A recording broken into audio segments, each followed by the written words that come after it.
Hello everyone, welcome back to intensive classes. आज हम लोग देखेंगे the borrowed features of Indian constitution and preamble of Indian constitution. चलिए तो आगे बढ़ते हैं। The Indian constitution is a mixed bag of borrowings. क्या हमारा इंडियन कॉन्स्टिट्यूशन में जो भी चीज़ें हैं वो हमने अलग अलग कंट्रीज से बोरो की गई। On November 26, 1949 the constitution was adopted. ये हमारा कॉन्स्टिट्यूशन अडॉप्ट हुआ था ऑन नवंबर 1949। 26 नवंबर 1949 को कॉन्स्टिट्यूशन अडॉप्ट हुआ था by the constitution assembly. Indian constitution day is observe on 26 November. Constitution day भी ऑब्जर्व करते हैं 26 नवंबर को। लॉ डे भी उसी दिन ऑब्जर्व किया जाता है, सेलिब्रेट किया जाता है। It came into force on January 26, 1950। 26 जनवरी को इन्फोर्स में आया, लागू हो गया था हमारा कॉन्स्टिट्यूशन। उस दिन हम as a republic day celebrate करते हैं। The Indian constitution has borrowed many features from various other countries. Indian constitution में जो भी फीचर्स दी गई हैं वो बहुत सारे अलग अलग कंट्रीज से हमने बोरो किए हैं, वो सब हम देखेंगे। चलिए आगे बढ़ते हैं। List of borrowed features of Indian constitution. Government of India Act 1935. Many provisions were incorporated in the Indian Constitution from the Government of India Act 1935. ये क्या हम इंडियन कॉन्स्टिट्यूशन में जो प्रोविजंस है उनमें ज़्यादातर provisions government of India act 1935 से बोरो किए गए हैं। कौन कौन से हैं इंपॉर्टेंट देख लेते हैं। सबसे पहला federal structure in India. Federal India में इंडिया का जो स्ट्रक्चर है फेडरल सिस्टम का वो कौन डिफाइन करता है। 7 शेड्यूल को आप देखिए, 7 शेड्यूल में डिस्ट्रीब्यूशन ऑफ पावर की बात की गई है। वहाँ पे 3 तरह के लिस्ट दिए गए हैं आपको, state list, union list and concurrent list.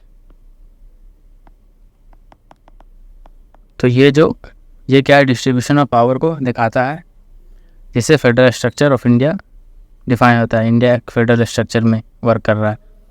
फिर आता है आपका ऑफिस ऑफ गवर्नर। गवर्नर का ऑफिस किस तरह का होगा। Article 153 emergency provisions, article 352 national emergency, article 356 state emergency, article 360 financial emergency. Emergency के प्रोविजंस है वो हमने गवर्नमेंट ऑफ इंडिया एक्ट 1935 से बोरो किए हैं।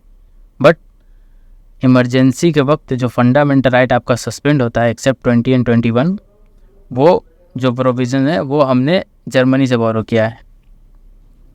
आगे देखते हैं जुडिशरी हमने यहाँ से बोरो किया। Establishment of public service commission, ये भी गवर्नमेंट ऑफ इंडिया एक्ट से आया है।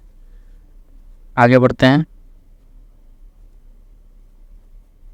United kingdom, provision of single citizenship. United kingdom से हमने क्या बोरो किया, प्रोविज़न ऑफ सिंगल सिटीजनशिप। जिस तरह से इंडिया में इंडिया का एक सिंगल सिटीजनशिप होता है। अगर आप इंडिया के सिटीज़न हैं तो आप किसी अदर कंट्री का सिटीजनशिप एक्वायर नहीं कर सकते हैं। आप कर सकते हैं, बट जिस वक्त आपने अदर कंट्री का सिटीजनशिप एक्वायर किया उसी वक्त इंडिया का सिटीजनशिप आपका टर्मिनेट हो जाएगा। फिर आता है नॉमिनल हेड। नॉमिनल हेड कौन है, हमारे प्रेसिडेंट साहब।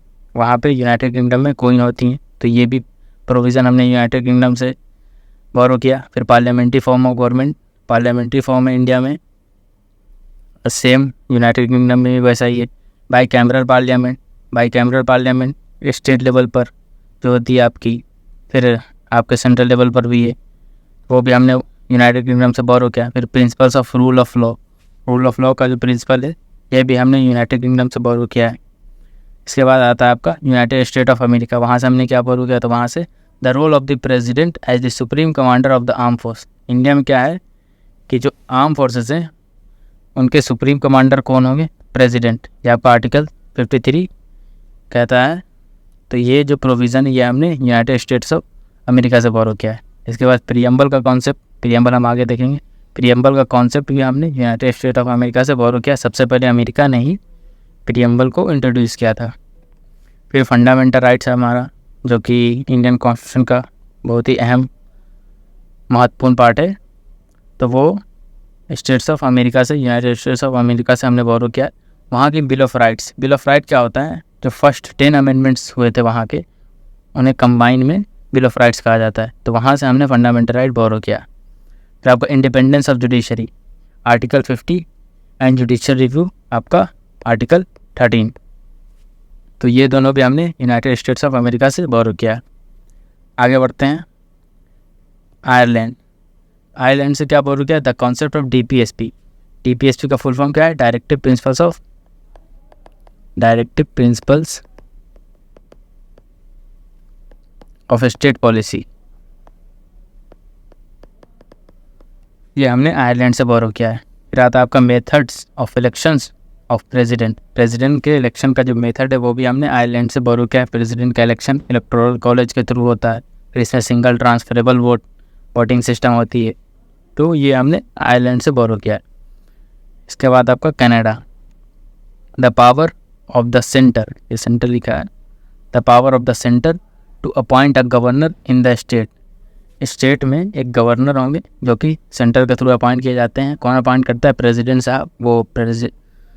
तो ये जो हमने ये प्रोविज़न बोरो किया कहाँ से? कनाडा से। सेंटर के द्वारा एक गवर्नर अपॉइंट होगा, प्रेसिडेंट गवर्नर को अपॉइंट करेंगे स्टेट्स में। फिर आता है आपका advisory jurisdiction of supreme court. Supreme court का एडवाइजरी जुरिडिक्शन वो आर्टिकल 143 बताता है, power of president to consult supreme court. ये हमने कनाडा से बोरो किया है। सुप्रीम कोर्ट के कुछ जो फंक्शंस या फिर जुरिडिक्शन कहेंगे उनमें से एक जुरिडिक्शन ये आपका एडवाइजरी जुरिडिक्शन है। इसमें क्या है कि प्रेसिडेंट साहब के पास पावर है कि वो किसी भी लीगल मैटर में वो आपके क्या सुप्रीम कोर्ट से एडवाइस मांग सकते हैं। इसके बाद आपका federation with a strong centre. हमारा जो इंडिया का सिस्टम है वो federal system, but federal system होते हुए भी स्टेट और सेंटर के बीच में पावर की डिस्ट्रीब्यूशन है और हमारा सेंटर जो है स्ट्रॉन्ग है। Federation with a strong centre, centre हमारा स्ट्रॉन्ग है हमारा। तो ये जो सेंटर स्ट्रॉन्ग है ये कनाडा से बोरो किया हमने। आगे बढ़ते हैं। अब आपका आता है USSR, union of Soviet state of Russia. तो ये हमने यहाँ से फंडामेंटल ड्यूटीज़ बोरो किया है, आर्टिकल 51A। यहाँ पे आपको 11 फंडामेंटल ड्यूटीज़ प्रोवाइड किए जाते हैं। इनिशियली 10 ही थे, बाद में फिर एक ऐड होता है, तो आपको 11 फंडामेंटल ड्यूटीज़ हमने यहाँ से बोरो किए हैं। और आपका पार्ट 4A एक ही आर्टिकल है, आपका 51A पार्ट कौन सा? पार्ट 4 है। पार्ट 4A एक पार्ट में एक आर्टिकल 51A USSR। इसके बाद the concept of 5 year plans in India में स्टार्टिंग में जब आज़ादी के बाद डेवलपमेंट चाहिए थी तो 5 ईयर प्लान बन रहा था इंडिया में। मीन्स कि आने वाले 5 साल में हमें कौन कौन से गोल अचीव करनी है। तो ये कॉन्सेप्ट भी हमने USSR से बोरो किया है। 1991 में USSR रशिया हो गया था, तो या तो रशिया कहिए या USSR कहिए। आगे बढ़ते हैं। फिर ऑस्ट्रेलिया से हमने क्या बोरो किया? तो the concept of concurrent list, जो मैंने बताया था आपको 7th शेड्यूल में 3 तरह की लिस्ट दिए गए हैं आपके, union list, state list and concurrent list. तो यूनियन लिस्ट में वो मैटर्स हैं जो कि सिर्फ यूनियन गवर्नमेंट उस पर लॉ बना सकती है। स्टेट लिस्ट में वो मैटर्स हैं जिसमें स्टेट गवर्नमेंट लॉ बना सकती है। बट कंकरेंट लिस्ट में वैसे मैटर्स को रखा गया है जहाँ पे दोनों सेंटर और स्टेट लॉ बना सकती है। बट अगर कभी कॉन्फ्लिक्ट होता हो किसी मैटर पे तो सेंटर, क्योंकि हमारा सेंटर स्ट्रॉन्ग है तो सेंटर के लॉस प्रिवेल कर जाएंगे ओवर आपके स्टेट। ठीक है, तो ये कंकरेंट लिस्ट जो है हमने ऑस्ट्रेलिया से बोरो किया है। फिर joint sitting to resolve the deadlock between the houses of the parliament. Joint sitting बैठता है जब डेडलॉक होता है 2 हाउसेज के बीच पार्लियामेंट में। तो ये आपका article 108 joint sitting of 2 houses of parliament की बात करता है। तो ये फीचर्स में हमने ऑस्ट्रेलिया से बोरो किया है। चलिए आगे देखते हैं। फिर आता है आपका जर्मनी। तो मैंने बताया था ये जर्मनी के कॉन्स्टिट्यूशन को वेमर कॉन्स्टिट्यूशन भी कहा जाता है। तो यहाँ से हमने क्या बोरो किया था? Suspension of fundamental right during emergency except 20 and 21। तो ये 2 आर्टिकल हैं आपके 20 और 21। इनके अलावा बाकी सारे जो फंडामेंटल राइट है वो नेशनल इमरजेंसी के वक्त में सस्पेंड होंगे, और ये प्रोविज़न हमने जर्मनी से बोरो किया है। फिर फ्रांस हमने क्या बोरो किया है? फ्रांस हमने concept of Republic concept of Republic क्या होगा, head of the state is elected, जो कि स्टेट का हेड होगा वो इलेक्टेड होगा। तो ये कॉन्सेप्ट हमने फ्रांस से बोरो किया। फिर ideals of liberty, equality and fraternity in the preamble, ये 3 आइडियल्स हैं, ये हम प्रीएम्बल में देखेंगे। तो ये हमने बोरो किया फ्रांस से, ठीक है। अब आता है आपका साउथ अफ्रीका। हमने साउथ अफ्रीका से क्या बोरो किया, प्रोसीजर फॉर अमेंडमेंट। अमेंडमेंट का जो प्रोसीजर है आपका, ये भी एक सिंगल पार्ट है, पार्ट 20। इसमें एक ही आर्टिकल, आर्टिकल 368। तो इसमें क्या अमेंडमेंट के प्रोसीजर दिए गए हैं, कॉन्स्टिट्यूशन को अमेंडमेंट किस हिसाब से होगा, कॉन्स्टिट्यूशन में कौन प्रोविज़न किस तरीके से अमेंड होगा, ये प्रोसीजर इसमें दिया गया है। ये प्रोसीजर हमने बोरो किया साउथ अफ्रीका से। फिर आता है आपका election of the member of Rajya Sabha, Rajya Sabha के मेंबर का इलेक्शन होगा, तो ये भी हमने साउथ अफ्रीका से बोरो किया, किस तरह से होगा। फिर आता है आपका जापान।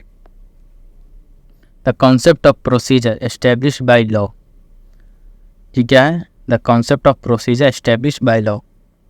ये आपको कहाँ मिलेगा, आर्टिकल 21 में। आर्टिकल 21 पढ़िएगा। आर्टिकल 21 क्या है, राइट टू लाइफ। तो इसको पढ़िए पहले। No person shall be deprived of his life और personal liberty except according to procedure establish by law.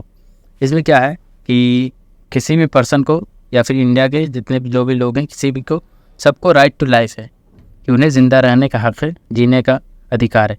But वहीं पर अगर वो किसी भी तरह क्राइम करते हैं और कोर्ट के थ्रू उन्हें सज़ा मिलती है, मीन्स फांसी मिलता है, तो वहाँ पे क्या होगा, वो राइट टू लाइफ उनका कर्टेन नहीं हो रहा है। क्योंकि यहाँ पे क्या हो, जो उनको सज़ा दी गई, जो पनिशमेंट मिल रहा है, वो प्रोसीजर एस्टेब्लिश बाय लॉ है।